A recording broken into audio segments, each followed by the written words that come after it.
پاکستان نے ان تمام چیلنجز کو بھرپور طریقے سے اس کا دفاع نہ صرف کیا بلکہ کورٹس کی طرف سے بھی ایک پوری کلین چٹ ملی کہ یہ تمام کارروائی جو کمیشن کی رپورٹ کے نتیجے میں جو فائنڈنگز آئی ہیں ان کے اوپر ہونا ضروری ہے اور قانون کے مطابق ہے۔ اس کے مطابق ایف بی آر کی کارروائی ہوئی، کمپٹیشن کمیشن آف نے کام کیا، ایس سی سی پی نے کام کیا، نیب کو پبلک آفس ہولڈر سے متعلقہ چیزیں دی گئی اور ایف آئی اے کو منی لانڈرنگ، کارپوریٹ فراڈ اور اس سے متعلقہ چیزیں دی گئی۔ اس وقت یہ بیک گراؤنڈ بتانا اور دہرانا اس لیے بھی ضروری ہے کہ اس وقت ایک بہت زیادہ بات کی گئی جی کہ جو چینی کی قیمت میں بڑھوتی ہے اس کے لیے صرف مل ذمہ دار نہیں ہے، اس میں مارکیٹ فورسز بھی ہیں۔ ہم نے بڑے تواتر سے مارکیٹ فورسز کا بھی جائزہ لیا۔ مارکیٹ فورسز بھی دو طرح کی ہوتی ہیں، ایک تو وہ مارکیٹ فورس ہے جو جائز کام کرتی ہے اور اپنے مینڈیٹ کے مطابق کام کرتی ہے، اور ایک مارکیٹ فورس وہ ہے جو ناجائز منافع خوری کرتی ہے، اور وہ جو مارکیٹ فورس ہے اس کے خلاف یہ ایک کوآرڈینیٹڈ ایکشن لیا گیا ہے اس دفعہ، جس میں کچھ پارٹ قانون سازی کا ہے، رولز کے بنانے کا ہے، کچھ پارٹ اس کے اندر پینل ایکشن کا ہے، ان کے خلاف سٹے بازوں کے خلاف کارروائی کا ہے، اس میں منی لانڈرنگ تک کے بڑے ہینیس اور سیریس اوفینسز شامل ہیں، اس کے خلاف کارروائی ہے، اور فیڈرل اور پروونشل گورنمنٹس نے مل کے کام کیا ہے۔ اب میں سب سے پہلے آپ کی خدمت میں جو عرض کرنا چاہتا ہوں وہ ہے طریقہ واردات۔ یہ تو ایک چھوٹا سا پس منظر تھا، یہ جو سٹا مافیا، شوگر مافیا ہے، اس کا طریقہ واردات کیا ہے؟ میں یہ سمجھتا ہوں کہ اس کو جاننا بڑا ضروری ہے۔ ایف آئی اے نے آج سے کچھ دن پہلے لاہور سے اس کام کا آغاز کیا، بعد میں آپ نے رپورٹس میں دیکھا ہوگا کہ سملر کارروائی کراچی میں بھی کی گئی اور وہاں تو کچھ گرفتاریاں بھی ہوئی ہیں۔ لاہور میں جو ایف آئی اے کی کارروائی ہے، اس میں جو یہ سٹے بازی میں لوگ ملوث تھے ان کے اوپر جب ایکشن کیا گیا تو وہاں سے جو ان کے فونز، کمپیوٹرز، لیجرز، کھاتے وہ برآمد کیے گئے، اور اس کا جو فورینزک انالیسس کیا تو اس میں بہت زیادہ انکشافات تھے جس نے یہ تمام چیز انرتھ کر دی ہے کہ یہ اصل میں سٹا ہے، اور یہ سٹا مافیا کا جو کام ہے یہ بیسیکلی پرائس کو اسپیکولیشن کرتا ہے مصنوعی طور پہ۔ یہ کوئی چینی کی بوریوں کے اوپر بیٹھ کے کاروبار نہیں کرتے، یہ واٹس ایپ کے اوپر اور اس کے اوپر پرائس اسپیکولیٹ کرتے ہیں۔ 8-10 بڑے پلیئر ہیں پنجاب کے اندر جو پورے چینی کی مارکیٹ کو چلاتے ہیں اور وہ طے کرتے ہیں کہ قیمت کیا ہوگی۔ اب دیکھیے یہ چیز سمجھنے کے لیے بڑی ضروری ہے۔ یہ دو چیزیں میں آپ کے سامنے پیش کرنا چاہوں گا۔ ابھی جو ہم نے ان سے ریکوریز کی ہیں اس میں ہر طرح کے کچھ میں آپ لوگوں سے شیئر کرنے کے لیے بھی لایا ہوں۔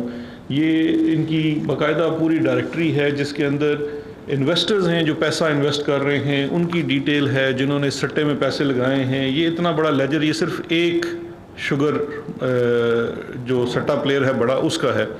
اس طرح کے لاتعداد ڈاکومنٹس ان سے برآمد ہوئے ہیں۔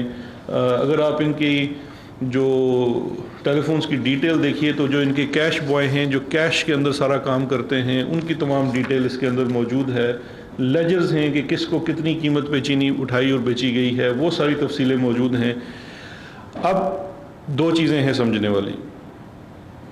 ایک، سب سے پہلے دیکھیے کہ یہ طریقہ کرتے کیا ہیں۔ یہ ایک ڈاکومنٹ میں آپ سے شیئر کر رہا ہوں۔ یہ ماجد ملک ہے، ایک مین سٹا پلیئر ہے، اس کے یہ فون کی واٹس ایپ چیٹ کی پرنٹ آؤٹس ہیں۔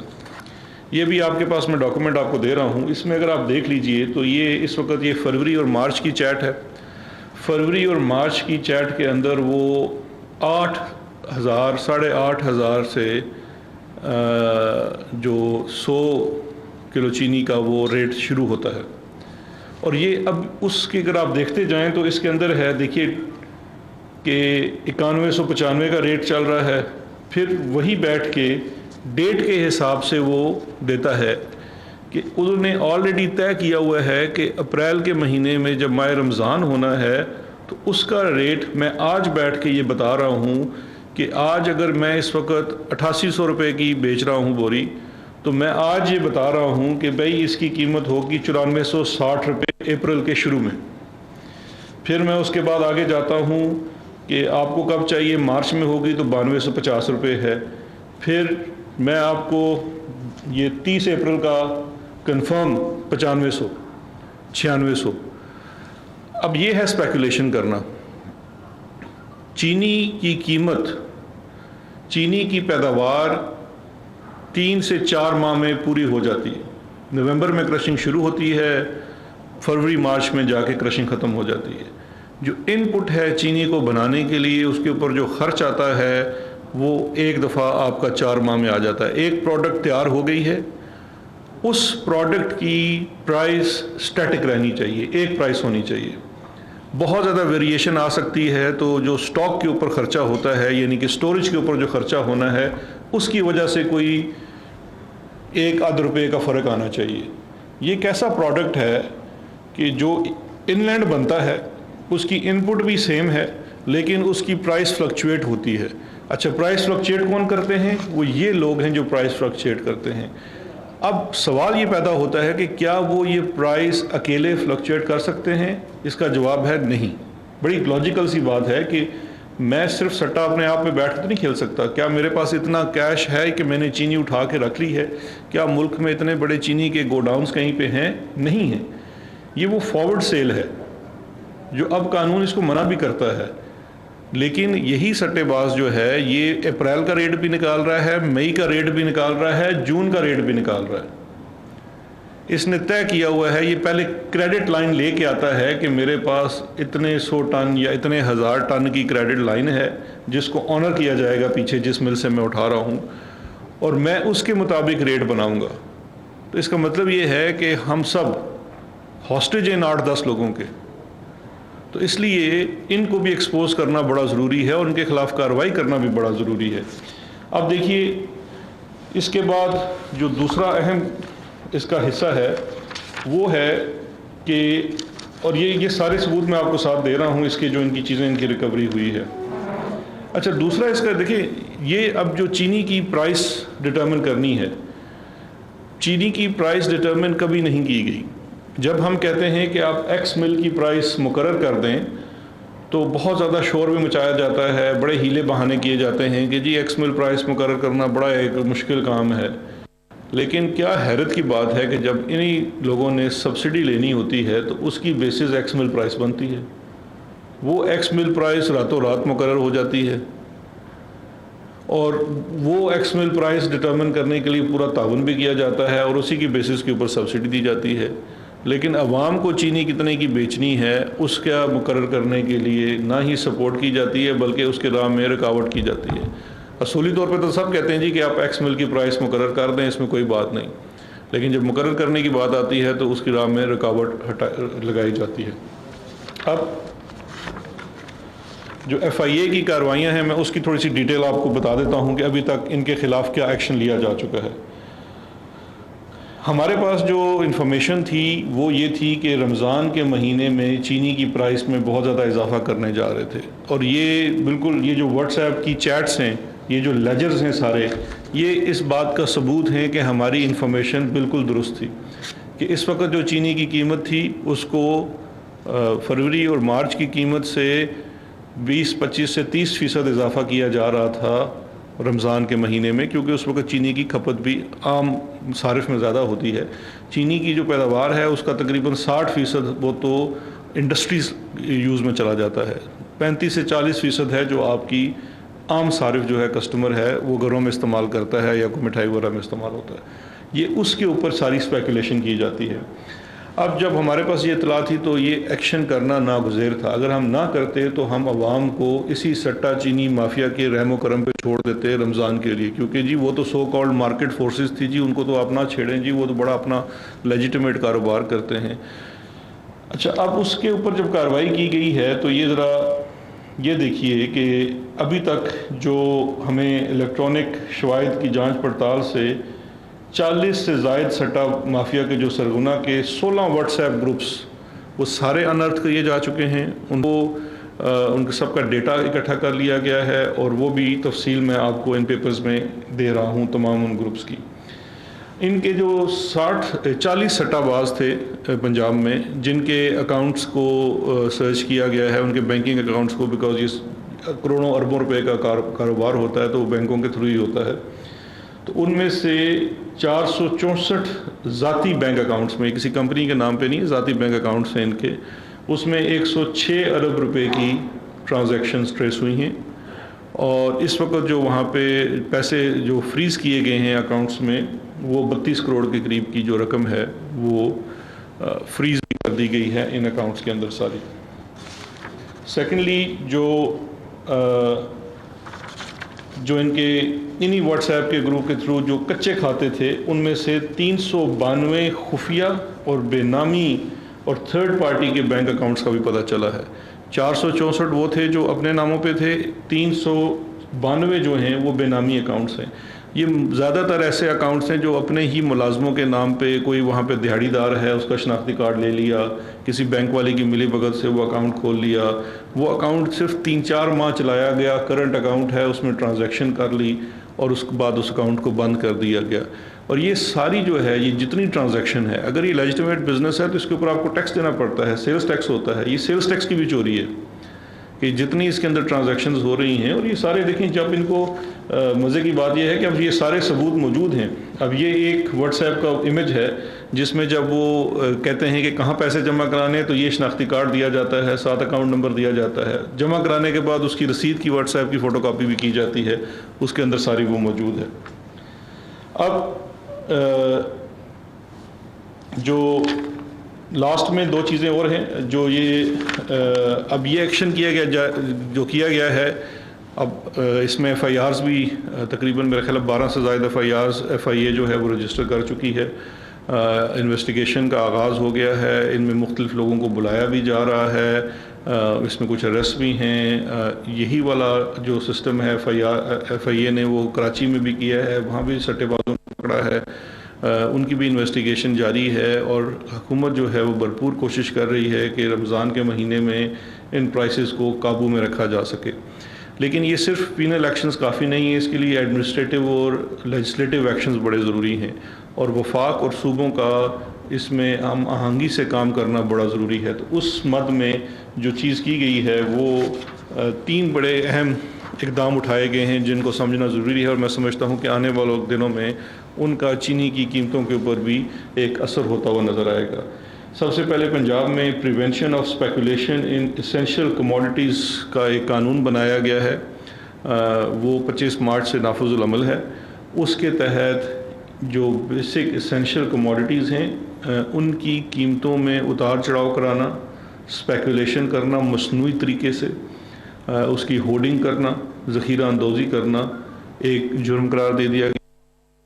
فارورڈ سیل ہے اور ڈیلیوری آرڈرز ہیں ان کو کرٹیل کیا گیا ہے، اس میں ان کی مدت 15 دن پہ مقرر کی گئی ہے. تمام بروکرز کو رجسٹر کرانے کا بھی عمل ہے کہ جو یہ کام کر رہے ہیں وہ کہیں رجسٹر ہونے چاہیے، ان کا کوئی ایڈمنسٹریٹو کنٹرول بھی کسی کے پاس ہونا چاہیے کہ آپ کو پتہ ہی نہیں ہے اور ہوا میں واٹس ایپ کے گروپوں کے اوپر اربوں روپے کی خرید و فروخت ہو رہی ہے جس سے اسپیکولیشن ہو رہی ہے. جو 5 بیسک کموڈیٹیز کو لسٹ کیا گیا ہے، قانون میں گنجائش ہے کہ مزید بھی ایڈ کی جا سکتی ہیں، لیکن اس وقت جو ایگزسٹنگ ہے اس میں چینی ہے، آٹا ہے، گندم ہے، ویجیٹیبل گھی ہے، کوکنگ ایڈیبل آئل ہے اور چاول ہے. یہ وہ ہیں جن کی اسپیکولیشن کو کنٹرول کرنے کے لیے جو اس کی پرائس اسپیکولیشن جرم قرار دیا گیا ہے. سیکنڈلی جو پنجاب کا ایک قانون تھا، Punjab sugar supply chain management, یہ پنجاب کا ایک پرانا قانون ہے، Punjab food stuff control act 1958 کا ہے. اس کے تحت جو اختیار تھا وہ کبھی ایڈمنسٹریٹیولی کسی کو نہیں دیا گیا تھا کہ جو خورد و نوش کی اشیاء ہیں ان کی مینجمنٹ کی جائے. تو اس کے لیے چینی کی حد تک ایک آرڈر جاری کیا گیا ہے، وہ بھی 25 مارچ کو جاری ہوا، جو اب نافذ العمل ہے، Punjab sugar supply chain management order 2021. اس کے تحت کمشنر جو ہے وہ رسپانسبل ہے along with all the deputy commissioners کہ جو شوگر کی سپلائی چین ہے اس کی مینجمنٹ ہے. تو اس میں یہ جو سٹے بازی والا کام ہے جو پہلے بڑے کھلے عام ہوتا تھا، اس کو کنٹرول کیا جا سکے گا. تو دونوں جو پینل ایکشن لیا جا رہا ہے، جو ماضی کی اسپیکولیشن کی پریکٹس تھی، اس کے لیے ایف آئی اے کے ایکشن اور اپنی انویسٹیگیشن اور کرمنل پروسیڈنگز ہوں گی.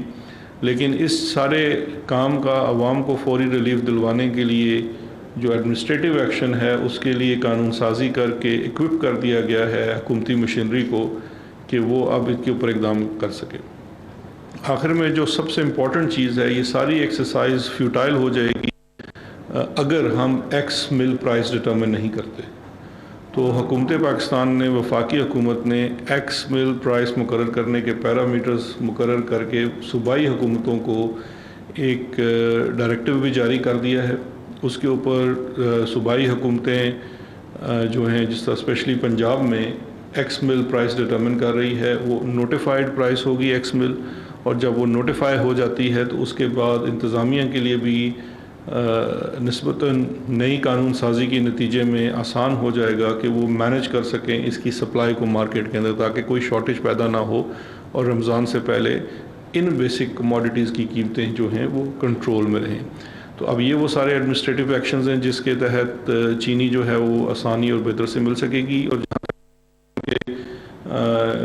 سارے طریقہ واردات کا تعلق تھا وہ میں آپ کو پورے تفصیل سے ایکسپلین کر چکا ہوں۔ بہت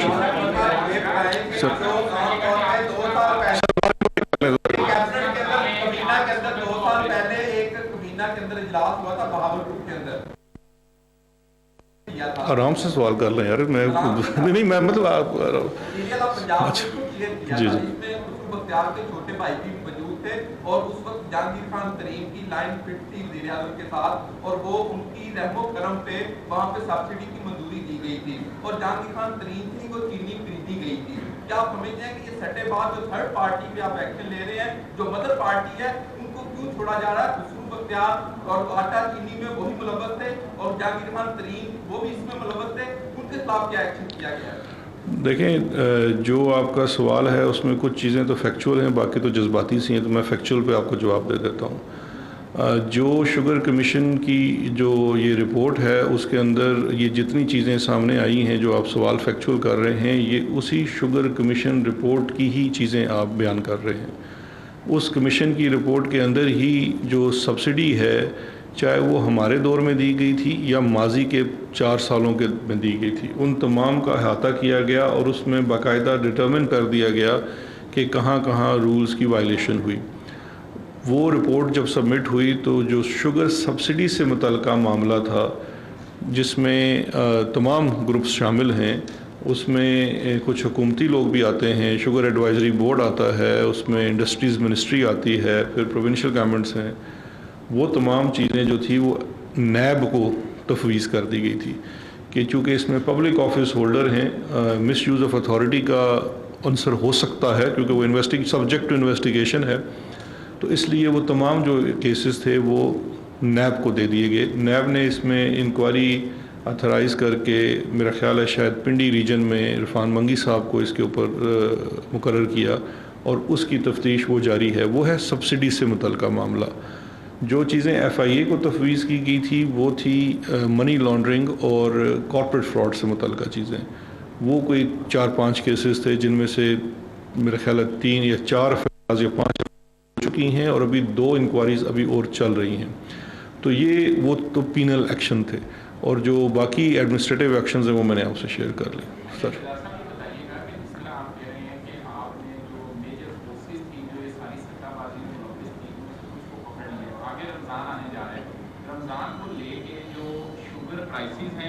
پرائسز کے ساتھ ساتھ شوگر کی اویلیبلٹی ہے، اس کو یقینی بنانے کے لیے حکومت کیا اقدامات کر رہی ہے؟ کیونکہ جتنے بڑے پلیئرز ہیں اگر وہ پکڑے گئے ہیں تو اس وقت بلوں سے چینی یقینی طور پر وہ نہیں اٹھا رہے ہوں گے۔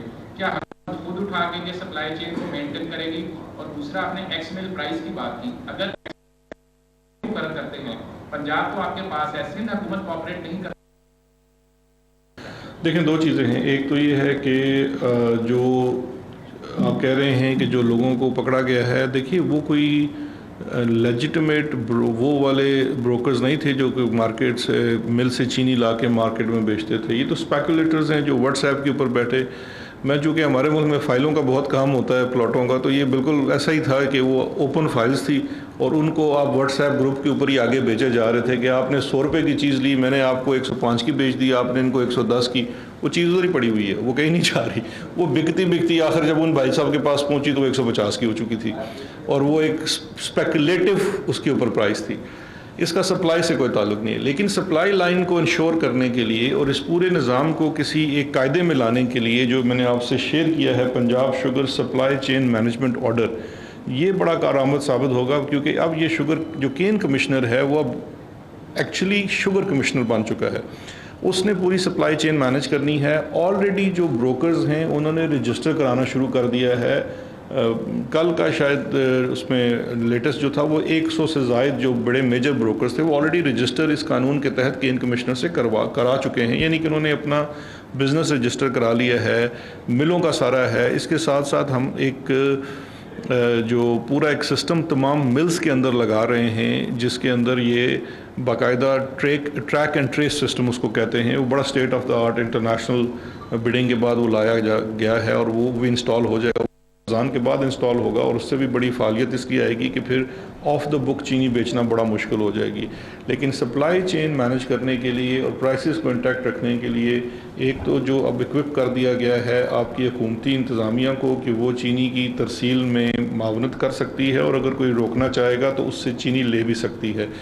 سیکنڈلی جو ایکس مل پرائس جب ایک دفعہ ڈٹرمن کر دی, یہ حکومت کا اختیار ہے, وہ ایکس مل پرائس ڈٹرمن کر سکتی ہے, اور اس میں جو اس وقت ڈٹرمن کی جا رہی ہے اس میں بڑا لیٹیٹیوڈ دیا جا رہا ہے کہ اس میں جو پروفٹ ریشو ہے اس کو بھی بیچ میں شامل کیا گیا ہے, پھر جو ترسیل کے اوپر خرچہ آتا ہے وہ اس کے اندر شامل ہے, تو وہ تمام چیزیں اس کے اندر کیٹر فور ہیں. تو اس کے بعد جب, کیونکہ آج تک تو مسئلہ یہ تھا نا کہ ایکس مل پرائس کبھی نامینیٹ ہی نہیں کہتا کہ اختیار گورنمنٹ کا تھا.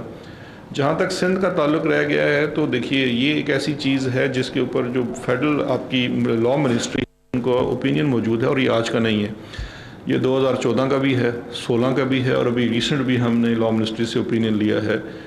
ایکس مل پرائز وفاق بھی مقرر کر سکتا ہے, صوبہ بھی کر سکتا ہے. ہم نے صوبوں کو لکھ دیا ہے, ہم نے ان کو ایک پیرامیٹر دے دیے ہیں. پنجاب پرائس مقرر کرنے جا رہا ہے, اگر سندھ نہیں کرے گا تو وفاقی حکومت ایکس مل پرائس مقرر کر دے گی.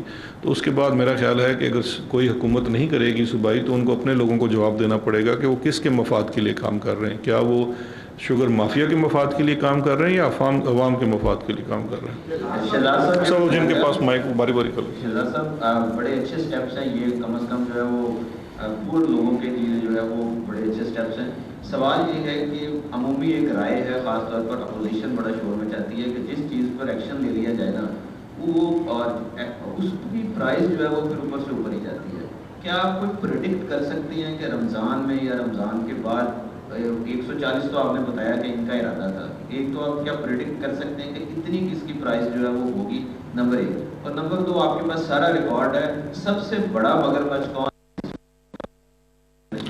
دیکھیں دو چیزیں ہیں, ایک تو یہ جو پرائس پریڈکٹ تو میں نہیں کر سکتا, لیکن یہ ہے کہ ایک دفعہ جب ایکس مل پرائس مقرر کر دی جاتی ہے, اور جو کہ میں سمجھتا ہوں اگلے 24 سے 48 گھنٹوں میں میکسیمم کر دی جانی چاہیے اور ہو بھی جائے گی انشاءاللہ, وہی پرائس ہوگی. کیونکہ اب یہ جو دو میں نے آپ کو لاز بتا دیے ہیں, اس کے بعد تو اگر وہ پرائس وہ مقرر نہیں ہے تو پھر وہ کین کمشنر ذمہ دار ہوگا. پھر تو ساری ذمہ داری اس کی ہے کہ اگر اس سے مہنگی کوئی بندہ چینی بیچ رہا ہے تو پھر اس کو پکڑا بھی جا سکتا ہے کہ آپ مقرر کردہ نرخ سے زیادہ چینی بیچ رہے ہیں. اور بائی دا وے اگر کوئی مارکیٹ میں شارٹیج کا اندیا ہے تو اس کے لیے بھی کل اکنامک کوآرڈینیشن کمیٹی جو ہے ECC نے 5 لاکھ چینی اور درآمد کرنے کی بھی اجازت دی ہے, جو آج کیبنٹ میں پیش ہو کے اگر منظور ہو جاتی ہے تو آپ کو پاس ایکسٹرا چینی بھی آ جائے گی. اس وقت ہمارے پاس 5.5 ملین میٹرک ٹن جو ہوتی ہے وہ ہماری کھپت ہے چینی کی, اور اس کے قریب ہماری پیداوار تھی اس سال کی. تو جو بھی اگر شارٹیج ہو سکتی ہے اس کے لیے 5 لاکھ ملین میٹرک ٹن کی پہلے ہی ہم آرڈر کر چکے ہیں. تو اس کا مطلب یہ ہے کہ آپ کے پاس پورے سال کے لیے اگلی کراپ آنے سے پہلے وافر چینی ملک کے اندر موجود ہے. پرائس جب مقرر کر دی جائے گی تو اسی پرائس پہ بکے گی, اور بیچ کے یہ جو پلیئرز تھے جو کہ اسپیکولیشن کرتے تھے اور جس میں تمام لوگ ملوث تھے, ان کا جب کلا کما ہو جاتا ہے تو یہ پھر آسانی سے یہ پرائس اسٹیٹک رہے گی. اچھا یہ بتائیے گا کہ ابھی آپ نے بتایا کہ 2 قانون بنا دیے گئے ہیں جن کے اوپر عمل درآمد کروایا جائے گا. جو 2 قانون بنائے ہیں وہ تو آپ نے بنائے ہیں 25 مارچ سے. آپ یہ کہہ رہے ہیں کہ یہ اپریل پچھلے ماہ سے جو ہے فروری اور مارچ میں ان کی طرف سے اسپیکولیشن کر کے ریٹ کو بڑھانے کی کوشش کی جا رہی ہے. اگر قانون سازی 25 مارچ کو ہوئی ہے تو اس سے پہلے جو ہے وہ اخلاقی جرم تو ہو سکتا ہے, قانونی جرم نہیں ہو سکتا. اس کو تھوڑا سا کر دیں. اور دوسرا یہ 5 لاکھ ٹن چینی منگوائی گئی ہے, کیا یہ آپ کو پتا تھا کہ اب جو آگے چینی کی شارٹیج ہوگی اس لیے منگوائی گئی ہے, کیونکہ آپ نے کوئی رپورٹ تو دی ہوگی؟ دیکھیے 2 چیزیں ہیں. ایک تو یہ ہے کہ جو آپ کہہ رہے ہیں کہ 25 مارچ کو آیا, تو اس کا ابھی جو اسپیکولیشن ہے یہ تو ایک الگ جرم ہے. جو ایف آئی آرز کٹی ہیں سٹے والوں کے اوپر, ان کے اوپر اس قانون کا کوئی دفعہ نہیں لگایا گیا, اور وہ اخلاقی جرم نہیں ہے. اس میں 420 ہے, 407 ہے, اینٹی منی لانڈرنگ ایکٹ ہے, وہ اخلاقی نہیں ہے بھائی, بڑے سخت جرم ہیں. اگر آپ کے بھی اکاؤنٹ میں کوئی گمنام سپاہی پیسے ڈال جاتا ہے تو پریشان ہونے کی بات ہے, کیونکہ وہ منی لانڈرنگ کے زمرے میں آتی ہے. تو وہ اخلاقی جرائم نہیں ہیں, وہ پیسے کے لین دین کے اور وہ والے قوانین ہیں جو آلریڈی آپ کے ایگزسٹنگ کرمنل اوفینسز تھے. اور تیسرا آپ دوسرا آپ نے سوال کیا تھا جو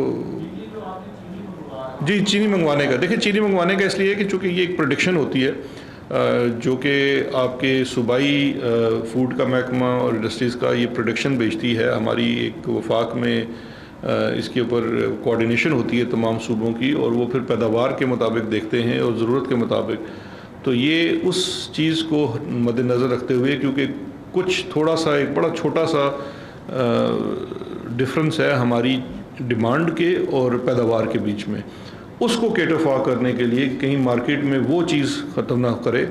تو آلریڈی چونکہ اس وقت انڈیا سے بھی کرشنگ ہو چکی ہے, تو وہاں سے چینی جو ہے وہ سستے داموں مل سکتی ہے.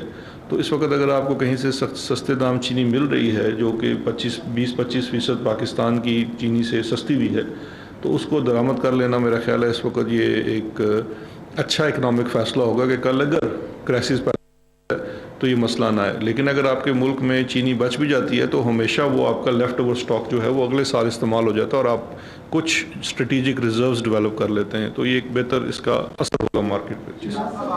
سر وہ مائک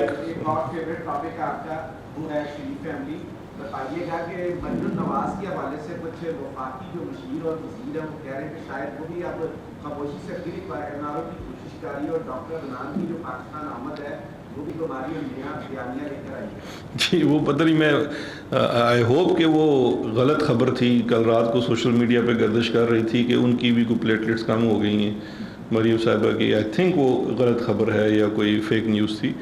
لیکن ڈاکٹر عدنان کی واپسی جو ہے وہ اس کو بہت سارے معنی میں لیا جا رہا ہے. NRO کی کوشش تو کسی سے ڈھکی چھپی نہیں ہے, انہوں نے بہت زیادہ کوششیں کی ہیں. ایک وہ آپ کو نیب کی 36-34 شکیں والی NRO والی بات یاد ہوگی, تو وہ تو کوشش جاری ہے. لیکن بات یہ ہے کہ وہ NRO دینا کس نے, ہم تو NRO دینے کو تیار نہیں ہیں. جو بھی ان کے معاملات ہیں ان کو یہی طے کرنے پڑیں گے. تو باقی ان کی جو خاموشی ہے اس وقت وہ بھی بڑی ذومانی ہے کہ شاید کیوں خاموش ہو گئے, جس کے پیچھے میں کل بھی اس بات کا اظہار کر چکا ہوں کہ ایک تو خاموشی کی جو وجہ ہے وہ یہ بھی ہے کہ مریم صاحبہ نے جس اپنی میں سمجھتا ہوں ان ایکسپیرینس ہونے کی وجہ سے ایک PDM کا ستیہ ناش کیا ہے پورے کا, اس کی وجہ سے شاید نون لیگ کے اندر جو باقی لیڈرشپ ہے انہوں نے کچھ ریزرویشن کا اظہار کیا ہو, جو کہ ان کو کرنا بھی چاہیے, ان کا جمہوری حق ہے. کیونکہ اناڑی کے ہاتھ میں جب گاڑی آ جاتی ہے تو پھر اس کا تو ستیہ ناش ہی ہوتا ہے. ڈاکٹر صاحب میرے 2 سوال ہیں. ایک سوال تو یہ کہ آپ نے کہا کہ 8 سے 10 بڑے کھلاڑی حصہ لیں حکومت کی ٹیم کے کپتان وزیر اعظم ہے. لازمی بات ہے کہ ان 8 سے 10 جو کھلاڑی ہیں ان کا کوئی نہ کوئی کپتان تو ضرور ہوگا. کیا اس کپتان کا نام لینا آپ پسند فرمائیں گے؟ دوسرا یہ کہ NRO ڈیفینیٹلی شریک ہے, ان کی ہمیشہ سے کوشش رہی ہے. جہانگیر ترین صاحب کو بھی کیا چینی اسکینڈل کے اندر کوئی NRO دیا جا رہا ہے؟ نہیں دیکھیں 2 چیزیں ہیں. ایک تو یہ اگر اس گروہ کا سب سے مجھ سے کسی ایک سرغنے کا نام پوچھنا چاہیں گے تو میں آپ کو نام بتا دیتا ہوں. اس سرغنے کا نام ہے پیسہ. انہوں نے پیسہ کمانا ہے. یہ تو اسپیکولیٹرز ہیں نا, یہ کوئی ایک منظم اس طرح سے گروہ نہیں ہے کہ کوئی ایک مافیا کا ڈان بیٹھا ہوا ہے. پیسہ ہے, پیسہ ان کا انٹرسٹ ہے. وہ جو بڑا پلیئر ہے اس کے پیچھے کوئی نہ کوئی انڈسٹری مل بڑی کھڑی ہوئی ہے جو اس کو سپورٹ کر رہی ہے. سپورٹ اس طرح سے کر رہی ہے کہ اگر آپ اس وقت اگر 10 ٹن یا 10,000 ٹن کی کاروبار کر رہے ہیں تو دیکھنے کی تو بات یہ نا, آپ تو سارا زبانی کام کر رہے ہیں, آپ کے پاس فزیکل چینی تو نہیں ہے. وہ پیچھے چینی آتی کہاں سے ہے, کس مل کی ہوتی ہے جو اس کو انیبل کرتی ہے یہ کام کرنے کے لیے. اگر یہ بات میرے جیسے کم پڑھے لکھے انسان کو پتہ لگ سکتی ہے کہ اسپیکولیشن کیسے ہو رہی ہے, سٹا کیسے ہو رہا ہے, تو جو اس میں بنانے والے ہیں تو ان کو بھی ان کے علم میں بھی ہے. تو یہ ایسا نہیں ہے کہ یہ جو 10 کا گروہ ہے یا 10 لوگ ہیں یا 20 لوگ ہیں یہ آئسولیشن میں بیٹھ کے یہ کام کر رہے ہیں, یہ مل کے کام کرتے ہیں. ان کے پیچھے بڑے جو انڈسٹریز ہیں وہ ان کے ساتھ ہوتی ہیں تو یہ کام ہوتا ہے, بیکاز ایونچولی ان کو بھی فائدہ ہوتا ہے.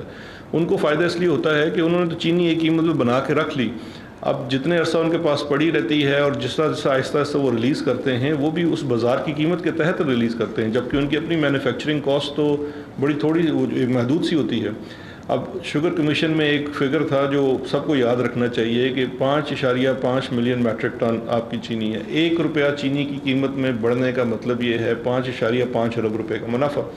تو اگر چینی کی قیمت مینوفیکچرنگ کاسٹ سے 20 روپے اوپر جاتی ہے یا 30 روپے اوپر جاتی ہے, جو کہ گئی ہے, تو آپ اس سے اندازہ کرا لیں کہ وہ بنانے والے کو کتنا فائدہ ہوا ہوگا. ایک تو وہ چیز ہوگی. دوسرا, آپ نے جو ترین صاحب کے NRO کی بات کی, دیکھیے کبھی کسی ماضی کی حکومت میں نہیں ہوا کہ اپنے ہی بے شک چاہے وہ جماعت کے لوگ ہوں یا ان کا تعلق کسی بھی جماعت سے ہو, عمران خان صاحب کا جو وعدہ ہے اکراس دا بورڈ اکاؤنٹیبلٹی کا, وہ اپنی جگہ برقرار ہے. اس کے لیے چاہے ان کے کوئی کتنے قریب ہی کیوں نہ ہو, جب شوگر انکوائری کمیشن کا کام کا آغاز ہوا, جو اس کی رپورٹ آئی وہ پبلک کی گئی, چاہے پیٹرولیم کمیشن کی رپورٹ تھی وہ پبلک کی گئی, جتنی یہ رپورٹس جتنی بھی انکوائریز کرائی گئی. آج سے پہلے کب ہمارے ملک میں یہ رواج ہے کہ لوگ عدالتوں میں چلے جاتے ہیں, 10 سال کیس چلتا ہے, پھر بھی جا کے حکومتیں پبلک نہیں کرتی. ہم تو بے شک اس میں کسی ہمارے بھی بندے کا نام آیا, ہم نے اس رپورٹ کو پبلک کیا, اور نہ صرف پبلک کیا بلکہ اس پبلک کرنے کے بعد جو ایکشنز ریکمینڈ کیے گئے ہیں وہ تمام ایکشنز بھی ایز پر لا لیے گئے ہیں اور لیے جا رہے ہیں. تو اگر ان کے اوپر جو FIRs بھی ہوئی ہیں ان کا بھی میں نے دیکھا تھا, کل ورژن آیا تھا. اب ان FIRs کے اوپر ٹھیک ہے ان کا ورژن ہے, FIR از انویسٹیگیشن ہو رہی ہے, انویسٹیگیشن کے بعد چلان داخل ہوتا ہے. اگر جب چلان داخل ہوتا ہے اور ان کو گنہگار قرار دیا جاتا ہے چلان میں, تو وہ انویسٹیگیٹر کی رپورٹ ہے, اس کے اوپر عدالت نے ایڈجوڈیکیٹ کرنا ہے. لیکن یہ پورا پروسیس ایز پر لا چلے گا, نہ ہی کوئی فیورٹ ہے اور نہ ہی کوئی ٹارگٹ ہو رہا ہے. آخری سوال کر رہے ہیں.